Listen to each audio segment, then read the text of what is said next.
Hello students, so today we will read lesson number 7. Book is Honeydew and the chapter name is A Visit to Cambridge. तो इसमें just एक interview है, दो लोग जो है वो आपस में मिलते हैं और दोनों डिसेबल्ड हैं, मतलब कि दोनों की फिज़िकली हम बोलेंगे दोनों जो है कुछ ना कुछ दोनों को प्रॉब्लम है और दोनों की लाइफ के बारे में क्या सोच है, कैसे उन्होंने चैलेंजेस फेस किए और वो क्या कहना चाहते हैं इस चैप्टर में. तो let's find out. Let's have it's intro first. This is the story of a meeting between two extraordinary people. कि दो एक्स्ट्रा, जैसे मैंने बोला ना कुछ दोनों में प्रॉब्लम है, तो दो एक्स्ट्रा लोगों की ये मीटिंग के बारे में है. बोथ ऑफ देम डिसेबल्ड और differently abled as we now say. कि आजकल हमने डिसेबल्ड या डिफरेंटली एबल्ड मतलब कि बॉडी से रिलेटेड फिजिकली मेंटली कुछ ना कुछ उनको कुछ प्रॉब्लम है. स्टीफन हॉकिंस तो काफ़ी बड़े साइंटिस्ट थे, 1-2 साल पहले ही एक्सपायर हुए हैं वो. तो Stephen Hawkins is one of the greatest scientist of our time. कि हमारे टाइम के स्टीफन हॉकिंस बहुत ही बड़े साइंटिस्ट हैं. He suffers from a form of paralysis that confines him to a wheelchair and allows him to speak only by punching buttons on the computer, which speaks for him in a machine like voice. तो Stephen Hawkins जो है वो एक तरह से उनको paralysis है, मतलब कि पैरालिसिस समझते हो ना, अधरंग जिसको बोलते हैं. बॉडी पार्ट्स उसमें मूव नहीं करते हैं कुछ पर्टिकुलर, लेकिन उनकी बॉडी जो है वो पूरी की पूरी पैरालाइज थी. बस व्हील चेयर पर रहते थे और बोल भी नहीं सकते थे. बोलने के लिए उनको क्या करना पड़ता था, उनका जो व्हील चेयर थी वो काफ़ी ज़्यादा स्पेशलाइज थी. मतलब कि एक तरह से बोल लो कि कंप्यूटर उसमें फिट था, उस पर बटन्स दबाते थे, सिर्फ उनकी उंगलियां ही थोड़ी बहुत मूव करती थी और जो वो कहना चाहते थे तो वो मशीन या बोल लो कंप्यूटर बोलता था. फिरदौस कांगा इज़ अ राइटर, और जिसने ये लेसन लिखा है फिरदौस कांगा ना, तो वो एक राइटर है और एक जर्नलिस्ट है who lives and works in Mumbai. तो मुंबई में काम करते हैं और रहते हैं. Kanga was born with brittle bones that tended to break easily when he was a child. तो कांगा की क्या प्रॉब्लम है कि वो जो है उनकी ब्रिटल बोन्स है, मतलब कि बोन्स बड़ी जल्दी टूट जाती हैं. मतलब ज़्यादा यानी कि बोन्स स्ट्रॉन्ग नहीं है, जैसे हम चल फिर सकते हैं भाग दौड़ सकते हैं ना, तो उनकी बोन्स ऐसे नहीं हैं. तो इस कारण जो है वो बचपन से ही उनकी बोन्स ऐसे ब्रिटल है. लाइक हॉकिंग, कंगा वॉज कंगा moves around in a wheelchair. तो हॉकिंस की तरह ही कांगा जो है वो व्हील चेयर पर ही रहते हैं, क्योंकि उनकी बोन्स इतनी ज़्यादा कमज़ोर हैं कि वो खड़े भी नहीं हो सकते हैं. The two great man exchange thoughts on what it means to live life in a wheelchair. तो दोनों आदमी व्हील चेयर पर और दोनों अपने विचार जो है अपने थॉट्स जो है वो एक्सचेंज करते हैं कि व्हील चेयर पर रहना कैसा है. And now and on how the so called sorry normal people react to the disabled. और लोग नॉर्मल जो लोग हैं जैसे हम लोग हैं, तो वो हमारा रिएक्शन क्या होता है जब हम डिसेबल्ड पर को देखते हैं. तो डिसेबल्ड वो हमारे बारे में क्या सोचते हैं कि वो हमसे कैसा बिहेव कर चाहते हैं. सो Cambridge was my metaphor for England, and it was strange that when I left it had become altogether something else because I had met Stephen Hawking there. तो कहते कैम्ब्रिज जो है मेरे इनकी कैम्ब्रिज में था और मेरे लिए इंग्लैंड ही था एक तरह से. मैं और मेरे को बड़ी हैरानी इनकी इट वॉज स्ट्रेंज दैट कि जब मैं बहुत ज़्यादा मुझको अजीब लग रहा था कि when I left it had become all together something else. कि जब मैं इसको छोड़कर वापस आ रहा था ना, इनके अपने घर वापस जा रहा था, तो मुझे कुछ अजीब सा जो था वो लग रहा था. Because I had met Stephen Hawking there, क्योंकि मैं स्टीफन हॉकिंग से वहाँ पर मिला. It was on a walking tour through Cambridge that the guide mention Stephen Hawking. तो कहते कि ये जो था एक तरह से कैम्ब्रिज में जो है मुझे गाइड ने बताया कि स्टीफन हॉकिंस जो है वो यहाँ पर है. तो इनकी वॉक मेरा टूर ही था, वहाँ पर मैं गया था. Poor man who is quite disabled now, दो ही इज़ अ वर्दी successor to Isaac Newton, whose chair he has at the university. तो वो फिर बता रहा था, कहते कि वो बेचारा आदमी जो कि डिसेबल्ड है, मतलब हैंडीकैप्ड है, और लेकिन न्यूटन की तरह ही बहुत ज़्यादा सक्सेसफुल जो है, बहुत इनकी वो है साइंटिस्ट है, whose chair he has at the university, और उनकी ही चेयर यूनिवर्सिटी में वो उनके पास थी. And I started because I had quite forgotten that this most brilliant and completely paralyzed astrophysicist means कि जो कि एस्ट्रोनॉमी के बारे में, मतलब फिज़िक्स एस्ट्रोनॉमी मतलब ना कि यूनिवर्स वगैरह के बारे में जो है वो पढ़ते हैं ना. देखो, scholar for astrophysics, branch of physics dealing with stars planets, universe के बारे में जो पढ़ते हैं, दैट आर एस्ट्रोफिजिस्ट. तो कहते कि मैं जो था इनकी वो मैं अब because I had quite forgotten, क्योंकि मैं कहते बिल्कुल इनकी भूल चुका था कि वो जो है एक कंप्लीटली पैरालाइज्ड एस्ट्रोफिजिस्ट है. इतना तो कहते मेरे को ध्यान में ही नहीं था. ये है स्टीफन हॉकिंस ना. तो इनकी ये देख सकते हो आप, वो अपनी चेयर पर जो है वो बैठे हुए हैं, और चेयर के सामने ये बटन्स लगे हुए हैं ना इसके साथ. So the author of a brief history of time, तो उन्होंने साथ के साथ एक यानी कि बुक भी लिखी है, और नाम है a brief history of time. One of the biggest best seller ever lived hair. तो सबसे ज़्यादा बिकने वाली बुक थी ये. When the walking tour was done, I rushed to a phone booth and almost cheering the code so it could reach me outside. Phoned Stephen Hawking's house.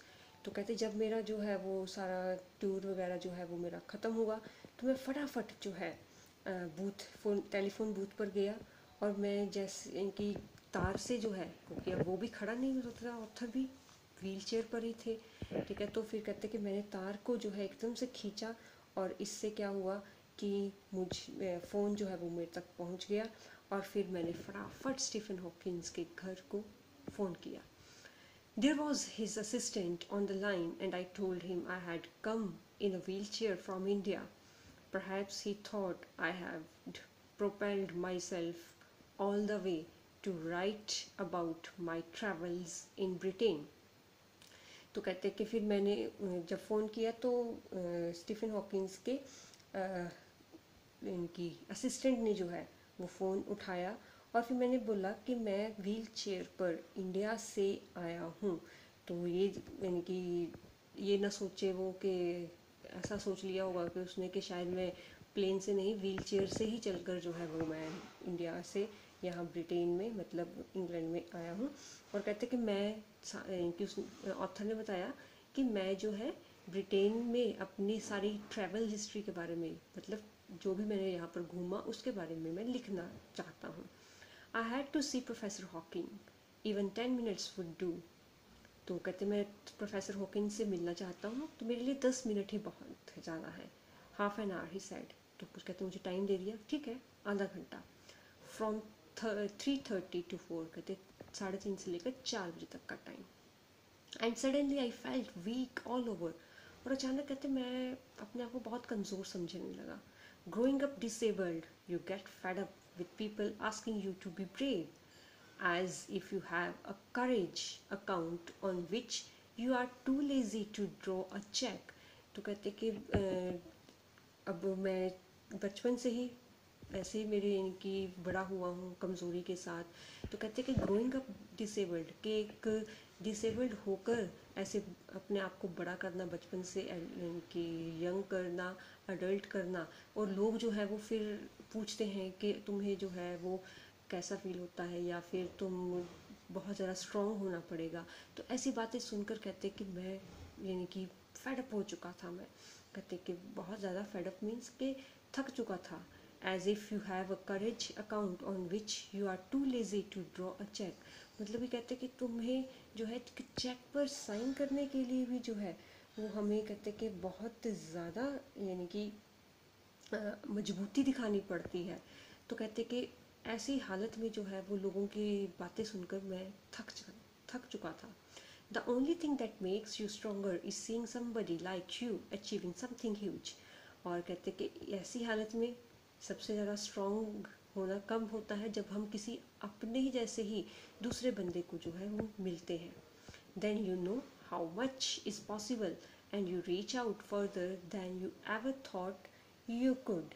तो फिर author कहता है तब आपको पता चलता है कि आपके लिए कितना कुछ कर पाना संभव है दूसरे, जब यानी कि आप अपने ही जैसे बंदे को जो है वो देखते हो और फिर आप यही सोचते हो कि मैं जो है इससे भी ज़्यादा अधिक चीज़ें अपनी लाइफ में पा सकता था।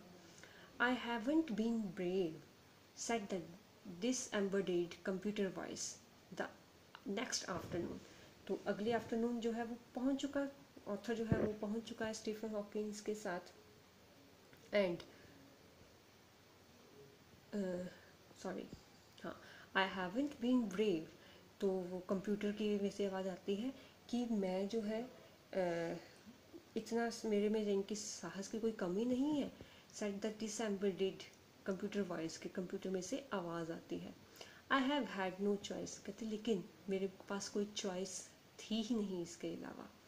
Surely I wanted to say, living creatively with the reality of his disintegrating body was a choice। तो फिर कहते कि निश्चित रूप से मैं ये कहना चाहता था कि ऐसे यानी कि जो हमारी बॉडी है, डिसेबल्ड बॉडी है, उसकी रियलिटी के साथ हम जो है कुछ क्रिएटिवली हम क्रिएटिविटी अपनी लाइफ में लाएं, तो ये कोई एक चॉइस नहीं है किसी बंदे के पास।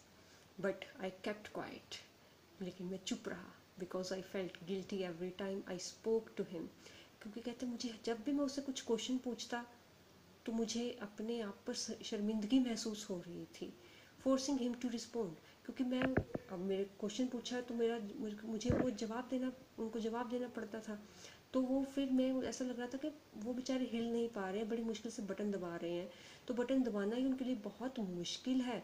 और मैं फिर भी बहुत ज़्यादा उनसे क्वेश्चन पूछे जा रहा हूँ, जबकि मैं जानता हूँ उनके लिए हिल पाना बहुत मुश्किल है। There he was tapping at the little switch in his hand. और कहते मेरे सामने वो बैठे हुए थे, अपने हाथ से छोटे से जो सामने स्विच लगा था उसके बटन्स दबाते हुए। Trying to find the words on his computer with the only bit of little movement left to him। तो कहते कि बहुत उनकी उंगलियां बेशक हिलती थी लेकिन बहुत कम हिलती थी। इनके ऐसे ऐसे मैं हाथ घुमा रही हूँ ना, ऐसे नहीं, बस उनकी उंगलियां ऐसे ऐसे कुछ ऐसे करके जो थी वो हिलती थी। ओके, सो कहते कि वो मेरे सामने बैठे हुए थे और बड़ी मुश्किल से कंप्यूटर पर वर्ड्स ढूंढ रहे थे मेरा जवाब देने के लिए। तो लेफ़्ट साइड में उनके पड़े हुए थे और उनकी फिंगर्स लंबी, बिल्कुल पीली फिंगर्स थी। Every so often his eyes would shut in frustrated exhaustion. और जब भी मैं वो आंसर देने लगता मेरे को ऐसा फील हो रहा था कि उनकी आंखें बहुत ज़्यादा वो अपनी बंद कर रहे हैं, फ्रस्ट्रेट हो रहे हैं, बहुत तंग हो रहे हैं मेरे क्वेश्चन के आंसर देने में, क्योंकि बोल सकते नहीं थे, उंगलियां हल्की हल्की घूम सकती थी, तो उसके साथ ही वो जो है अपने बोलने की कोशिश करते थे ताकि वो टाइप कर सके और कंप्यूटर वो टाइप किया हुआ बोल सके। And sitting opposite him I could feel his anguish, the mind buoyant with thoughts that came out in frozen phrases and sentences stiff as corpses। और उनके सामने कहते मैं बैठा हुआ था और मैं उनकी एंग्विश, मतलब कि उनका गुस्सा फील कर सकता था। उनके माइंड में जो है वो कैसे वायंट, मतलब कि होते ना कि दिमाग में इतने सारे क्वेश्चंस आ रहे हैं, इतनी सारी बातें आ रही हैं, वो सारी की सारी वो कहीं जमी पड़ी हैं जिनको वो जो है वो बोल नहीं सकते। तो वो सारी की सारी कंडीशन में उनकी समझ सकता था और वो सेंटेंसेस ऐसे उनके दिमाग में थे जैसे कि एक लाश की तरह बस बंद पड़े हुए। A lot of people seem to think that disabled people are chronically unhappy, I said। तो फिर कहते मैंने कहा कि कई सारे लोग ऐसा सोचते हैं कि हैंडीकैप्ड होना, डिसेबल्ड होना हमेशा जो लोग हैं वो हमेशा दुखी रहते हैं। I said, I know that's not true myself। तो फिर कहते कि मैंने कहा मेरे बारे में बिल्कुल बात सही नहीं है। Are you often laughing inside, तो कहते कि आप क्या फिर मन ही मन ऐसी बातें सुनकर कभी हंसते हो। सो अबाउट 3 minutes लेटर ही रिस्पॉन्डेड, तो 3 मिनट के बाद उन्होंने कहा I find it amusing when people patronise me. तो फिर कहते कि मैं इनकी आई फाइंड इट अम्यूजिंग, कहते मैं बहुत ज़्यादा हैरान होता हूँ जब लोग जो हैं वो ऐसी मेरे साथ जो है वो बातें करते हैं, मुझे ऐसे यानी कि बातों में जो है वो डिस्टर्ब करते हैं, मुझे अलग से जो है वो क्वेश्चन ऐसे पुट करते हैं। And do you find it annoying when someone like me comes and disturbs you in your work. तो कहते क्या आपको कभी खीज या गुस्सा जैसा भी आता है कि जैसे मैं आपको तंग करने के लिए आ गया आपके काम में डिस्टर्ब करके। The answer flashed yes. तो हॉकिंस ने सीधे बोला, कहते हाँ। then he smiled his one way smile, and I knew, without being sentimental or silly, that I was looking at one of the most beautiful men in the world. तो फिर कहते कि फिर उन्होंने कहा कि हाँ मुझे गुस्सा आता है जब कोई मेरे काम में मुझे डिस्टर्ब करता है। फिर एक साइड की स्माइल करते हुए वो हंसते हैं और फिर कहते कि मैं उस टाइम जो है I was looking at sorry I knew without being sentimental, कि बिना सेंटिमेंटल मतलब कि बिना सोचे समझे, सेंटिमेंट्स का मतलब होता है कि भावात्मक होकर, ठीक है। तो मैं अपने सामने दुनिया के सबसे सुंदर आदमी को देख रहा था। A first glimpse of him is shocking, तो पहली बार जब मैंने उनकी झलक देखी तो वो हैरान करने वाली थी मेरे लिए। Because he is like a still photograph, क्योंकि वो हिलडुल तो सकते नहीं सकते थे। बस मेरे सामने क्या था, ऐसा था कि एक जीती जागती तस्वीर है, बस जिंदा है लेकिन एक तस्वीर की तरह मुझे लग रहा था। As if all those pictures of him in magazines and newspapers have turned 3 dimensional, तो ऐसा लग रहा था कि उनकी जितनी भी पिक्चर्स फोटोज़ आज तक मैंने देखी हैं वो मेरे सामने 3 डायमेंशंस में पड़ी हुई है। ठीक है, तो आज का चैप्टर हम जो है यहीं तक करते हैं। नेक्स्ट चैप्टर नेक्स्ट वीडियो में आगे हम इसको कंटिन्यू करेंगे। तब तक इसमें से आपके पास जो है ना पैराग्राफ जो है आ जाता है कि कैसे क्वेश्चंस के फाइंड आउट करने, पैसेज मतलब आंसर्स फाइंड आउट करने हैं और वर्ड मीनिंग इसके अच्छे से कर लेना ना, ठीक है। और अच्छे से पढ़ाई करना है। Till then stay safe, stay home, take care of yourself and your family and study hard. Bye bye.